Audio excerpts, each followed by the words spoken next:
Chapter 20. I wagged the hot dog in front of Gus's nose to lead him up the 2 flights of stairs. During his hot dog break on the 2nd floor, I wondered if hot dogs would ever lose their appeal for him. I had a suspicion hot dogs were a lifetime passion. We finally made it upstairs and into my apartment. He sniffed the air as he climbed the kiddie stairs to the couch and plopped down with a contented sigh. I changed into a pair of shorts and a stretchy t-shirt. I grabbed my hoodie for the cool casino. I should call Caleb and tell him to pick up his car. Since my cell phone was broken, I ran down to Frankie's apartment. Frankie opened the door wearing normal clothes. I had to blink to register him barefoot in jeans and a t-shirt. His dark hair was still wet from the shower. "Just the person I wanted to see," he said, yanking me into his apartment. "What's going on, Frankie?" "I'm making you a website. It was slow going at first, but I've finally cracked the HTML jargon. You would think you need a PhD to figure this stuff out. They've got it all back-asswards. But they can't shut me out altogether. Want to see what I've created?" Sure. But can I borrow your phone? Mine is broken." "Yes, but after I show you the website. Sit down in front of the screen and prepare to be amazed." I sat while he clicked on a link with the mouse. It took him to a site that had an ace of hearts playing card in the middle of the screen. "Go ahead and click on the card," he instructed. I maneuvered the mouse and clicked on the card. The card disappeared and a picture of me appeared. It was from the first show with Lupier when I had the accident with fire. "Frankie!" I screeched. "What the hell is that?" I pointed to a picture of my butt on the screen. It was as round and large as the moon itself. The screenshot alternated between me standing and then bending over with my butt in the air, and my cheeks hanging out, big, white, and exposed, standing, mooning, standing, mooning, standing, mooning. I gasped in horror. "Is this live? Did you upload it?" I said in a panic. "This is fantastic publicity. I've already linked it with the performance on YouTube. We're getting hundreds of hits. Just wait until I link it up with the Scorpion video. We'll get thousands of hits." "You uploaded the video to YouTube?" "Hell yeah, this is good stuff. I just need another video of you and we can get hits by the millions. What do you think about a performance with lions?" "Take down the site now." "No way. You're heading into the spotlight. I can't stall the progress." "Damn it, Frankie. I'm a poker player. I don't want to be in the spotlight. I want to sit at a poker table and glare at people. How can I do that when they're laughing at me?" He pointed to the screen. "This is good stuff. This is what pays the bills." "How does mooning the world pay my bills?" "I already have appearance requests." "Really?" I asked in shock. "I've received hundreds so far, but I have to weed through them. Some of them are dirty, dirty men who like what they see." I groaned. "It's not all bad. I'm going on a date with one of them tomorrow." "You're going on a date with a pervert?" He nodded. "I can't wait. His dirty suggestion has me all in a fluster." "Cancel the date. You can't trust men on the internet, especially if he's already revealed himself as a pervert." "He's going to have to be one hell of a pervert to make me run for the hills." I rolled my eyes. "Where did you get the Scorpion video?" "I've got connections." I raised my eyebrow. "I do." "Yeah, all right. But Frankie, you have to take down the picture of me mooning the camera. It's in bad taste." He bristled. "I don't have bad taste. I have the taste of money. This website will have us swimming in it by the end of the year." I cried on the inside. "If I hear one slam at the tables because of this, I'll force you to take it down. Now let me borrow your phone, please." Frankie reached into his jeans and slipped out his cell phone. "You don't happen to have Caleb's phone number, do you?" I asked. "He's in the contacts." "Should I ask why you have his number?" "For future PR. And if he ever needs a date, I'm there for him." I scrolled through Frankie's contacts. I raised my eyebrow. "Frankie, I'm learning a little too much about you right now. What's this place?" Frankie leaned over my shoulder.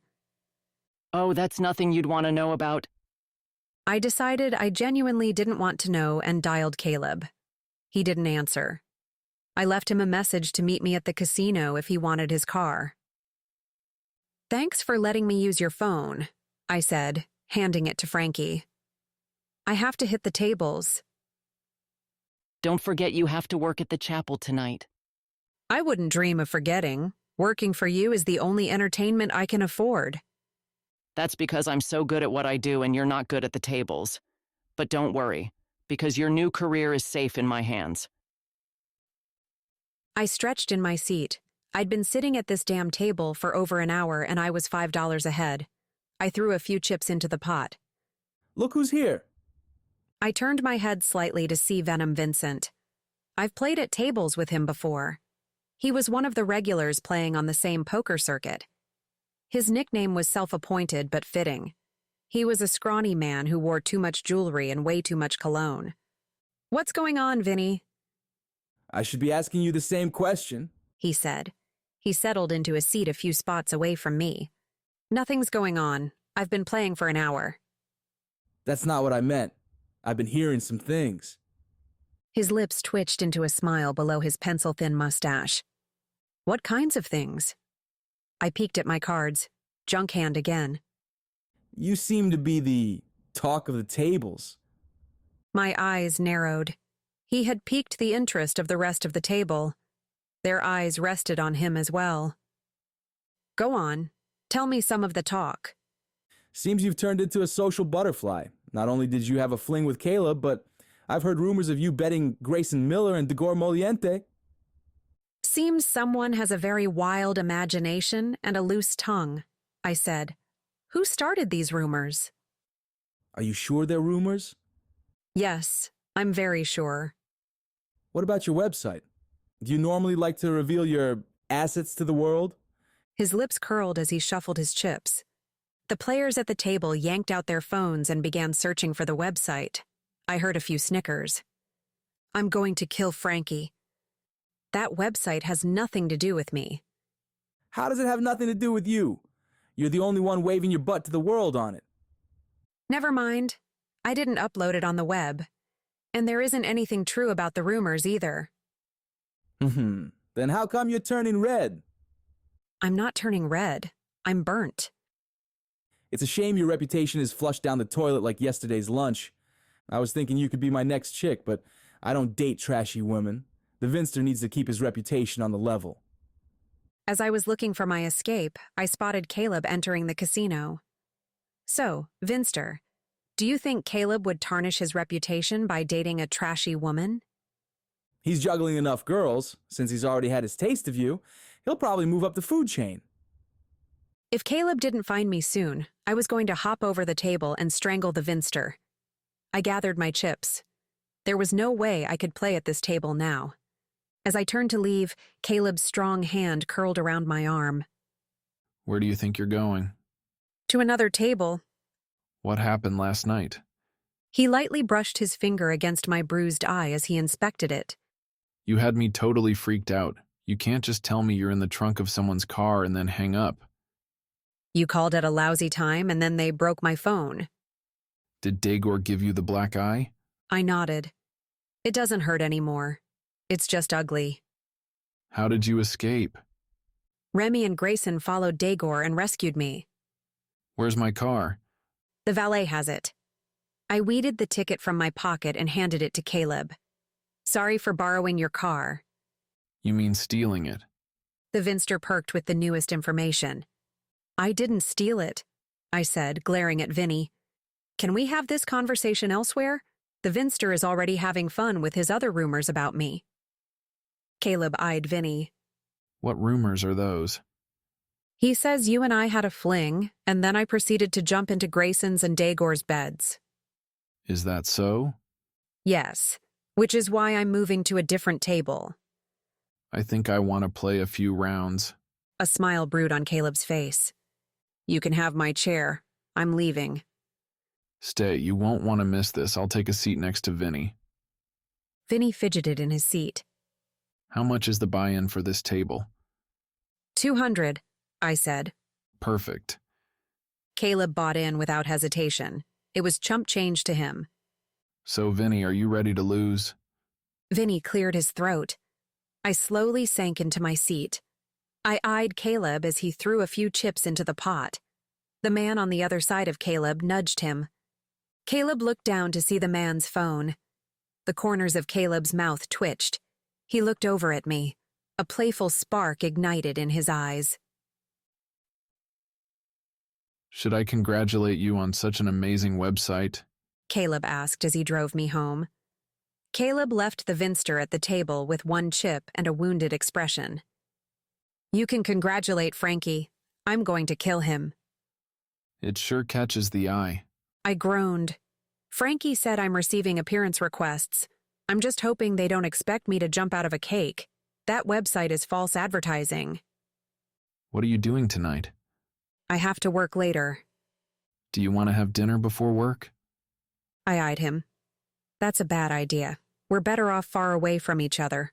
But thank you for destroying Vinny at the table. That was fun to watch. How are we better off away from each other? You can't plead ignorance. It's way too obvious we weren't meant to be together, let alone in the same room. We could start over. I don't think that works. And I'm sort of seeing Grayson. What does sort of seeing mean? I'm not sure. I don't know what I'm looking for yet. Even if I did, I'm not sure what he wants. You know he doesn't stay with women. Neither do you. And I don't want to date a poker player. If you're anything like me, you'll drive me crazy within a week. I would drive you crazy? Do you know how many times I've been ready to pull my hair out because of you?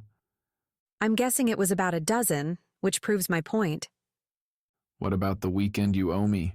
You're still on that? You owe me. This isn't about the wager anymore. This is about you wanting to have sex with me. It doesn't matter what it's about. You lost. You're right. I do owe you, but my heart wouldn't be in it. It will be. You just need the right atmosphere. I don't think the atmosphere has anything to do with it, You'd be surprised. he said as he pulled into the chapel parking lot. Nothing surprises me anymore, That's a shame. he said. His fingers brushed the bruise under my eye. His arms brought me to him, and he placed a light kiss on the bruise. His lips moved to mine. I softened under his kiss. I knew it was wrong to give in so quickly. Where was my resolution of not wanting to get involved? I pushed back. What is it about Caleb that keeps luring me? Thanks for the ride home, I said, jumping out of the car before he could stop me.